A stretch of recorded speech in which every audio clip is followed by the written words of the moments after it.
आइए अब हम आपको दिखाते हैं कि भले ही ईरान और अमेरिका के बीच युद्ध विराम चल रहा हो, लेकिन स्ट्रेट ऑफ हॉर्मुज में अमेरिका और ईरान के बीच युद्ध छिड़ गया है।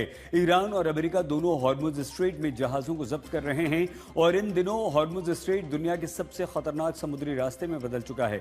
अगर ईरान ने इसे बंद किया हुआ है तो अमेरिका ने भी इसकी नाकेबंदी कर दी है। हॉर्मुज को लेकर दुनिया परेशान है।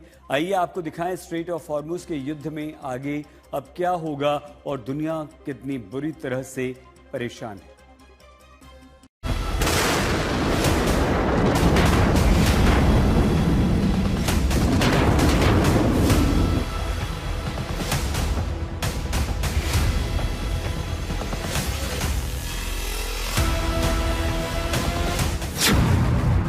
युद्ध विराम के बीच स्ट्रेट ऑफ हॉर्मुज में युद्ध जारी है।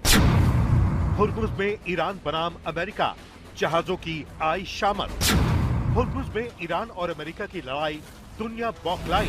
ये कैसा युद्ध विराम? हॉर्मुज में गोलीबारी और कब्जे की जंग। कब और कैसे खुलेगा स्ट्रेट ऑफ हॉर्मुज? तेल गैस का संकट।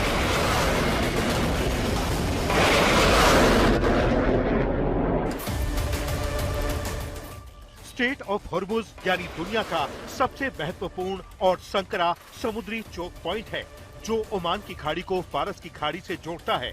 इसके सबसे संकरे बिंदु पर चौड़ाई सिर्फ 33 से 39 किलोमीटर है, लेकिन यहाँ से दुनिया का लगभग 20% से अधिक कच्चा तेल और प्राकृतिक गैस गुजरती है। ये उत्तर में ईरान और दक्षिण में ओमान और यूएई के बीच में स्थित है। और अब इसी हॉर्मुज स्ट्रेट से ईरान और अमेरिका ने दुनिया को परेशानी में डाल रखा है। ईरान का दावा है कि पूरे हॉर्मुज पर उसका कंट्रोल है, जबकि अमेरिका ने हॉर्मुज में अपनी सेना उतारकर ईरानी तेल की घेराबंदी कर दी है।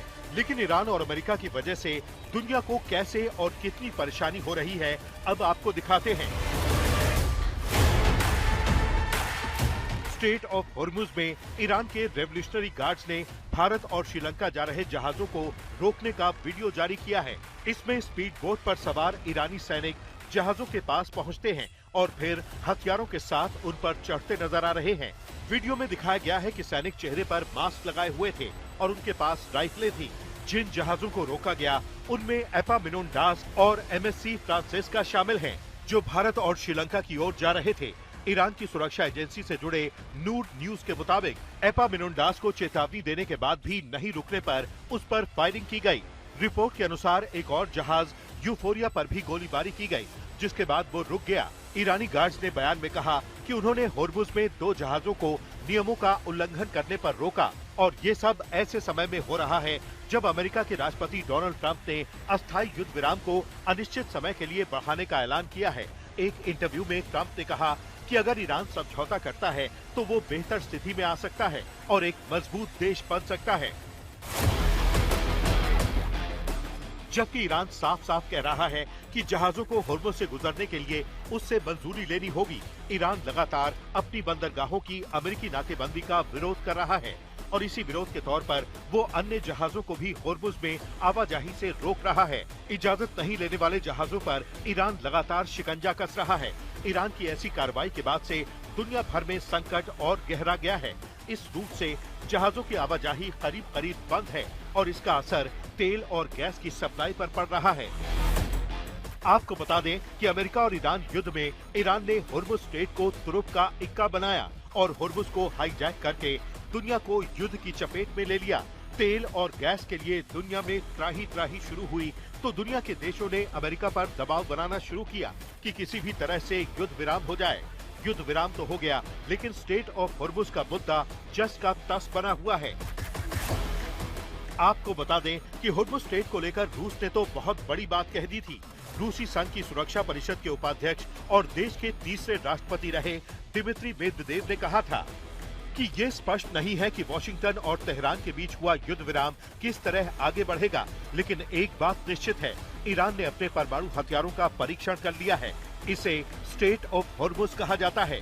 इसकी क्षमता असीमित है। ये ईरान का सीक्रेट हथियार है और अमेरिका के खिलाफ इसका इस्तेमाल आसानी से किया जा सकता है। जब ईरान ने होर्मुज पर अपना कब्जा नहीं छोड़ा तो अमेरिका ने भी ईरान को कंट्रोल करने के लिए स्ट्रेट ऑफ होर्मुज में अपनी सेना उतार दी और ईरान के बंदरगाहों की नाकेबंदी कर डाली ताकि ईरान का तेल ईरान से निकल ही ना पाए। आपको बता दें कि होर्मुज स्ट्रेट दुनिया के लिए बेहद अहम समुद्री मार्ग है, जहां से करीब 20% तेल सप्लाई होता है। इससे पहले ईरान ने भी यहां पश्चिमी जहाजों की आवाजाही पर रोक लगा दी थी। लगातार बढ़ते तनाव का असर तेल बाजार पर भी दिख रहा है। फरवरी के अंत से शुरू हुए संघर्ष के बाद कीमतों में 50% तक उछाल आया है। 13 अप्रैल को ब्रेंट क्रूड $102 प्रति बैरल तक पहुंचा और बाद में करीब $99 पर आ गया।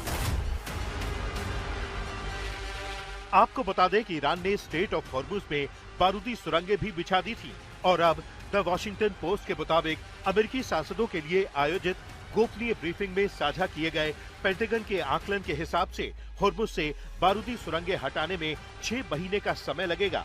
ऐसे में तेल के दाम कम नहीं होंगे बल्कि कीमतें और ऊंचाई पर जा सकती हैं। अमेरिका दावा कर रहा है कि वो होर्मुज में ईरान की बिछाई सुरंगें हटा रहा है और ईरान होर्मुज में अमेरिका की नाकेबंदी का विरोध कर रहा है। यूएस सेंट्रल कमांड का कहना है कि अमेरिकी नाकेबंदी की वजह से 30 से अधिक जहाज प्रभावित हुए हैं। अमेरिका भले ही होर्मुज में अपनी मजबूत नाकेबंदी का दावा कर रहा हो, लेकिन रिपोर्ट कुछ और ही कहती है। न्यूयॉर्क टाइम्स ने बताया कि सीज फायर के बाद भी ईरान का जल डब्लू मध्य पर दबदबा कायम है। रिपोर्ट की माने तो ईरान ने होर्मुज में जहाजों की आवाजाही पर अपनी पकड़ फिर से मजबूत की है।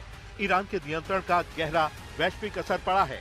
विशेषज्ञ बता रहे हैं कि अमेरिकी नाकेबंदी का असर नहीं है। जानकारी के मुताबिक अमेरिकी सख्ती के बाद भी कुछ जहाज होर्मुज पार कर गए, लेकिन ईरान की होर्मुज बंदी ने दुनिया को संकट में डाल दिया है।